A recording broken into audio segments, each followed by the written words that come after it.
Hello dears, welcome to my channel. അപ്പോൾ ടെക്സ്റ്റൈൽസിലൂടെ ഞാൻ ഇന്ന് നിങ്ങൾക്ക് വളരെ യൂസ്ഫുള്ളായ ഒരു ഇൻഫർമേഷനുമായിട്ടാണ് വന്നിരിക്കുന്നത്.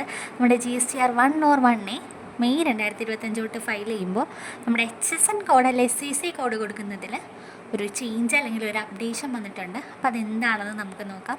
നമുക്ക് സൈറ്റ് ലോഗിൻ ചെയ്യാം.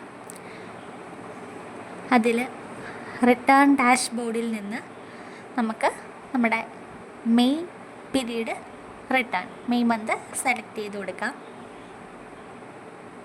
ഇതുവരെ ഈ ഒരു ഇൻഫർമേഷൻ അറിയാത്ത ആളുകളുണ്ടെങ്കിൽ ഒന്ന് ശ്രദ്ധിച്ചേക്കാം. നിങ്ങളുടെ റിട്ടേൺ ഫയൽ ചെയ്യുമ്പോൾ ലാസ്റ്റ് മിനിറ്റിലേക്കും വെക്കുന്നവരും ഒന്ന് ശ്രദ്ധിച്ചേക്കാം. ഇനി ഇതിൽ നിന്ന് നമുക്ക് GSTR 1 പ്രിപ്പയർ ഓൺലൈൻ സെലക്ട് ചെയ്യാം.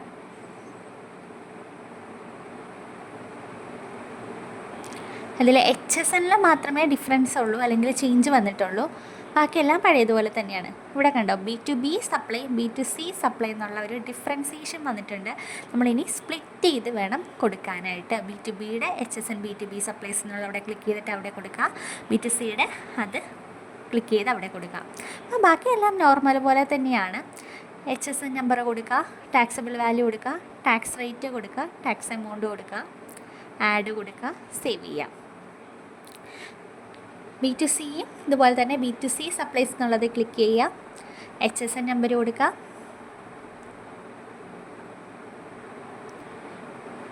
ടാക്സബിൾ വാല്യൂ കൊടുക്കുക, ടാക്സ് റേറ്റ് കൊടുക്കുക, ടാക്സ് എമൗണ്ട് കൊടുക്കുക, സേവ് ചെയ്യുക.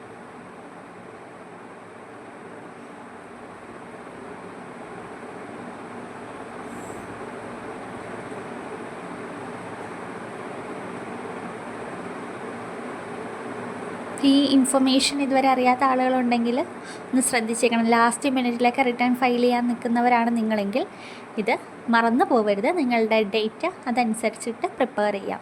അപ്പോൾ ആനുവൽ റിട്ടേണിലും ഒബ്വിയസ്ലി നമുക്ക് ഈ ഒരു മെത്തേഡിൽ തന്നെ ആയിരിക്കും ഫയൽ ചെയ്യേണ്ടി വരുന്നത്. അപ്പോൾ അതുകൊണ്ട് ഏപ്രിലിൽ നമ്മൾ നോർമലി ചെയ്തത് ഈ ഒരു രീതിയിൽ സോർട്ട് ചെയ്യുവാണെങ്കിൽ നിങ്ങൾക്ക് ആ സമയത്ത് ബുദ്ധിമുട്ടുണ്ടാവില്ല. ഇനിയുള്ള ബാക്കി പീരീഡ് ഫുള്ളും നമ്മൾ ഈ ഒരു രീതിയിൽ തന്നെയാണല്ലോ ഫോളോ ചെയ്യുന്നത്. അപ്പോൾ അതൊന്ന് ശ്രദ്ധിച്ചേക്കുക. ഇതുവരെ ഇൻഫർമേഷൻ അറിയാത്ത ആളുകളുണ്ടെങ്കിൽ ഒന്ന് ശ്രദ്ധിക്കുകയും വേണം, അറിയാത്ത ആളുകൾക്ക് ഷെയർ ചെയ്യുകയും വേണം. നമുക്ക് ഒന്നുകൂടി നോക്കാം. B2B സപ്ലൈസ് സെലക്ട് ചെയ്യുക, HSN കൊടുക്കുക, റേറ്റ് കൊടുക്കുക, ടാക്സബിൾ വാല്യൂ കൊടുക്കുക, ടാക്സ് എമൗണ്ട് ഫില്ല് ചെയ്യുക.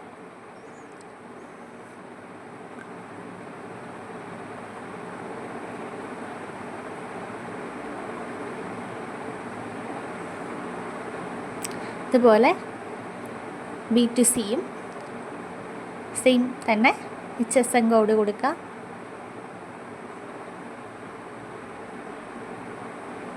Taxable value, tax rate, tax amount, add കൊടുക്കുക, സേവ് ചെയ്യാം. അപ്പോൾ B2Bയുടെ സപ്ലൈസിൽ ക്ലിക്ക് ചെയ്തിട്ടും B2C സപ്ലൈസിൽ ക്ലിക്ക് ചെയ്തിട്ടും കൊടുക്കുക.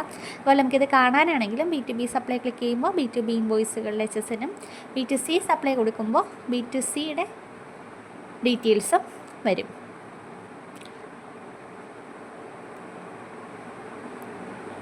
ഓക്കെ, അപ്പോൾ ഈ ഇൻഫർമേഷൻ എല്ലാവർക്കും വളരെ ഉപയോഗപ്രദമാണെന്ന് വിചാരിക്കുന്നു. ഇതുപോലുള്ള അപ്ഡേറ്റുകളുമായിട്ട് ടെക്സ്റ്റൈൽസിലൂടെ ഞാൻ ഇനിയും വരും. നിങ്ങൾക്ക് എന്തെങ്കിലും സജഷൻസോ കമൻസോ ഉണ്ട്, അല്ലെങ്കിൽ എന്തെങ്കിലും കാര്യങ്ങളെക്കുറിച്ച് ഇനി വീഡിയോസ് വേണം അറിയാനുണ്ടെങ്കിൽ ഈ വീഡിയോയുടെ താഴെ കമൻറ്റ് ചെയ്യുക.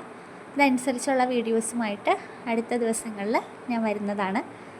ഓക്കെ, അപ്പോൾ നിങ്ങൾക്ക് എല്ലാവർക്കും ഈ വീഡിയോ ഉപകാരപ്രദമായി എന്ന് വിശ്വസിക്കുന്നു. Thank you. Please like, share, comment and subscribe my channel. Thank you.